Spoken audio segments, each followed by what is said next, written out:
Welcome to our summary of The Coming Wave by Mustafa Suleyman.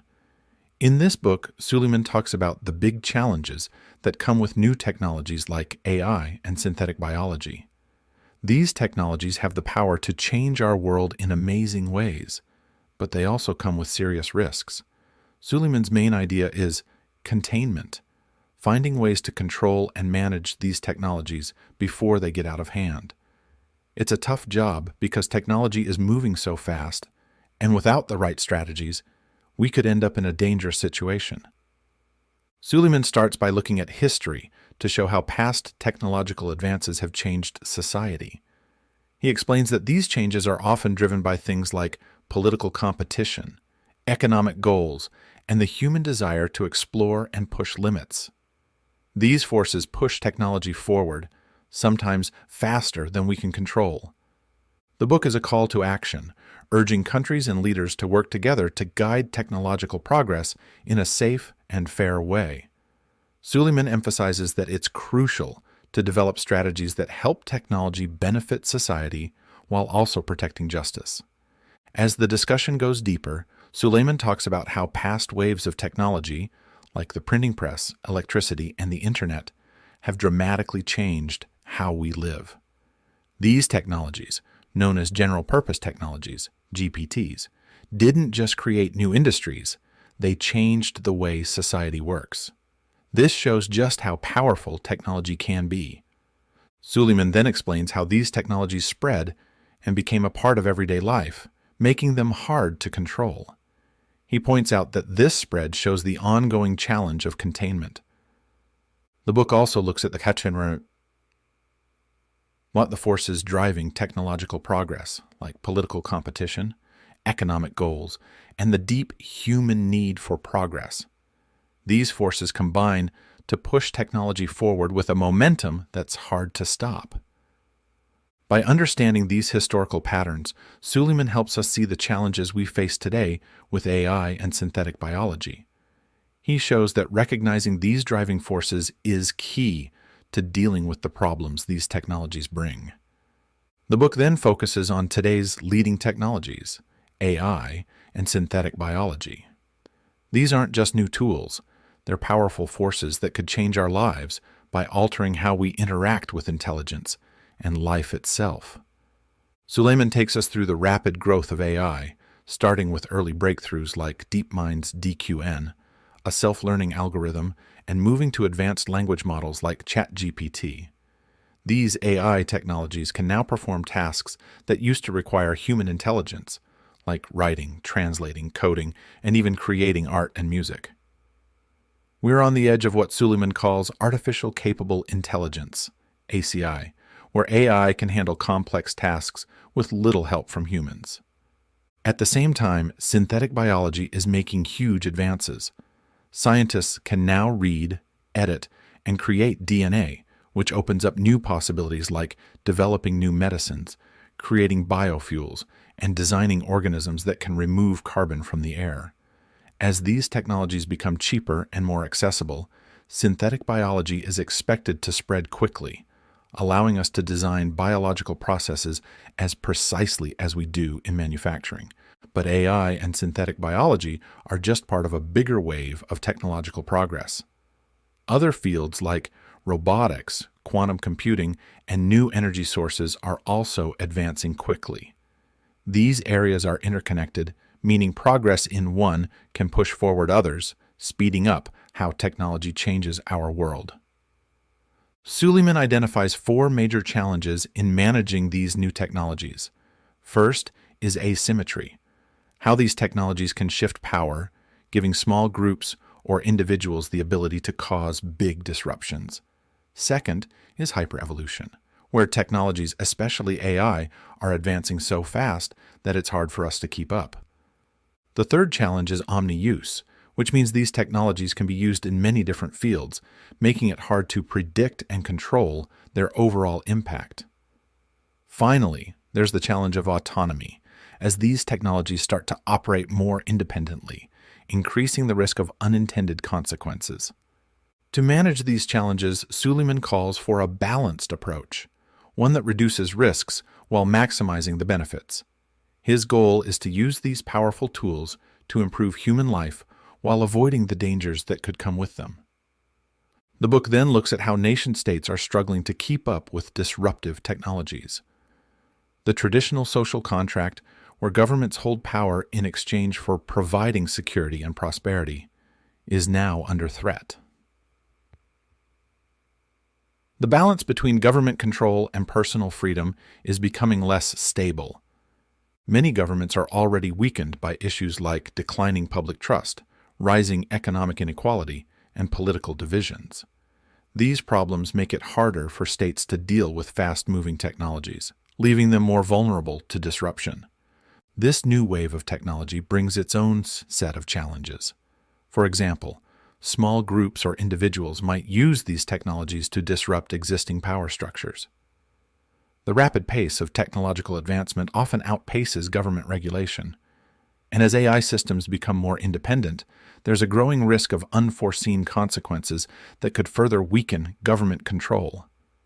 Suleyman highlights specific risks, such as the rise of AI-driven violence and terrorism, the spread of misinformation and deepfakes, economic instability from job losses due to automation, and the danger of accidents involving advanced AI or synthetic biology.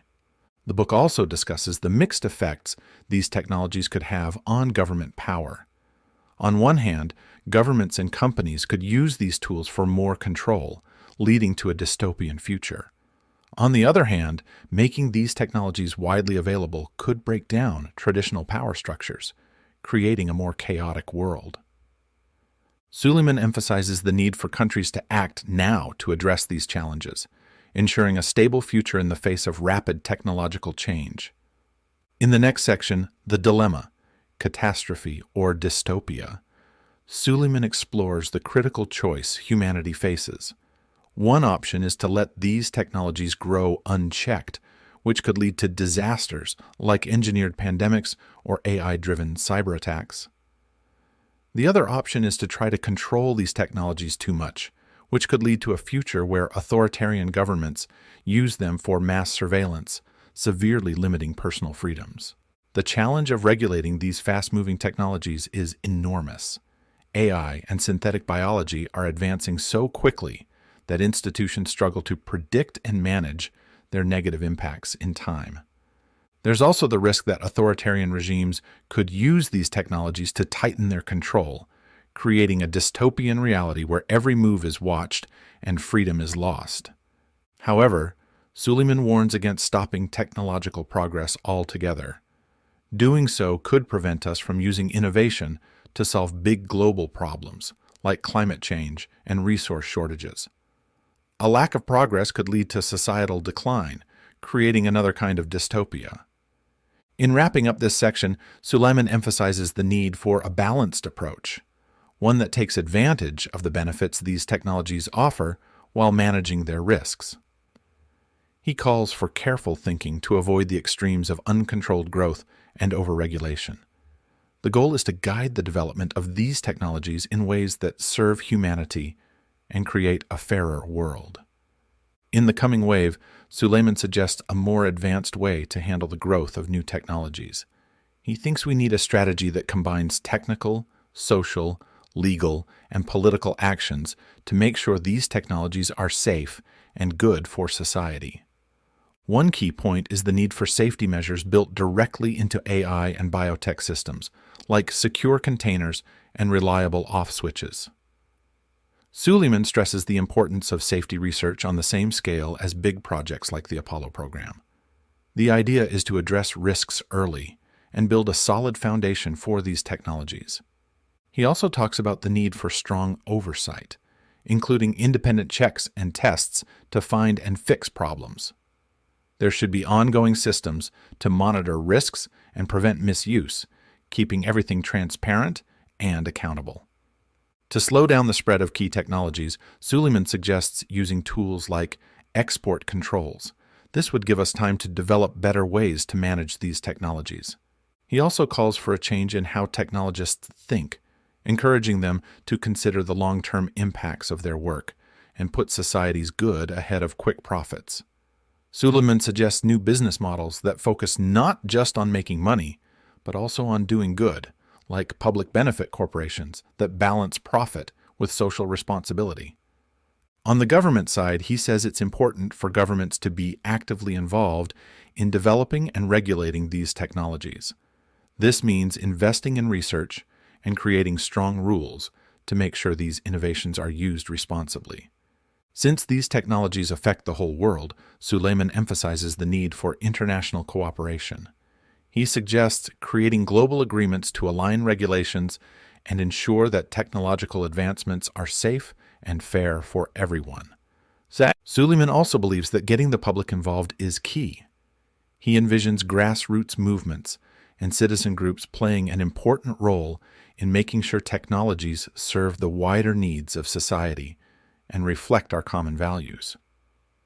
Finally, Suleyman explains that containment isn't something we do just once, but an ongoing process that requires us to stay alert and adaptable. He argues for a balanced approach that carefully manages the risks while still making the most of the benefits these technologies can offer. In the end, even though Suleyman knows that effectively containing these technologies is a big challenge, he stays hopeful. By following these steps and encouraging a culture of cooperation and responsibility, he believes we can guide the wave of new technologies in a way that supports global justice and improves life for everyone.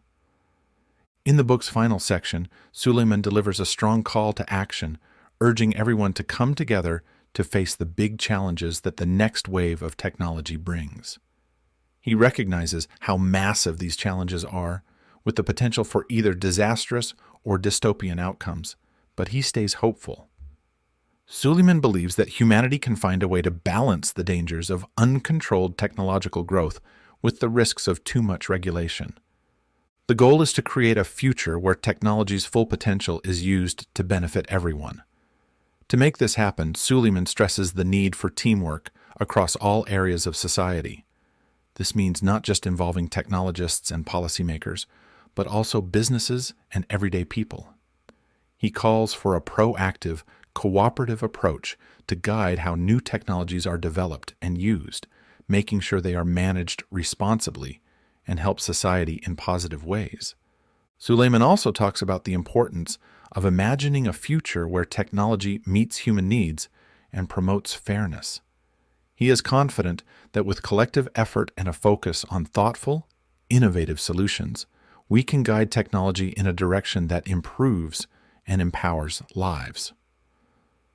The book ends with a strong message, reminding us of what's at stake and encouraging everyone to get involved in shaping the future of technology. Suleyman urges readers to take part in important discussions and decisions that will influence the path of technological progress and its impact on future generations. He highlights the key role of responsible innovation in building a thriving and fair society. If you enjoyed this summary, don't forget to like, comment, and subscribe to our channel. Your support helps us bring you more insightful book summaries and practical advice. Stay tuned for more content that can help you achieve your goals and personal growth.